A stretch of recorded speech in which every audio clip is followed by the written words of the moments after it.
എല്ലാവർക്കും നമസ്കാരം. ഞാനിപ്പോൾ ഉള്ളത് സാരക് മ്യൂസിക് ഫാക്ടറിയിലാണ്.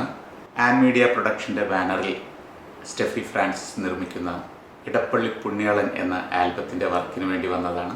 പ്രതീഷ് മനക്കോടം എഴുതി പ്രമോദ് സാരംഗ് സംഗീതം ചെയ്ത ഈ ഒരു ഗാനം തീർച്ചയായിട്ടും എല്ലാവർക്കും ഇഷ്ടപ്പെടുന്നു വിശ്വസിക്കുന്നു. നമുക്കെല്ലാവർക്കും കേൾക്കാം. ഇടപ്പള്ളി പുണ്യാള സഹദായേ ഇടം വലം ഞങ്ങളെ കാത്തോണെ പുണ്യാള, സാത്താന്മാരുടെ ഇടയിൽ നിന്നും രക്ഷിക്കണേ പുണ്യാള, സാത്താന്മാരുടെ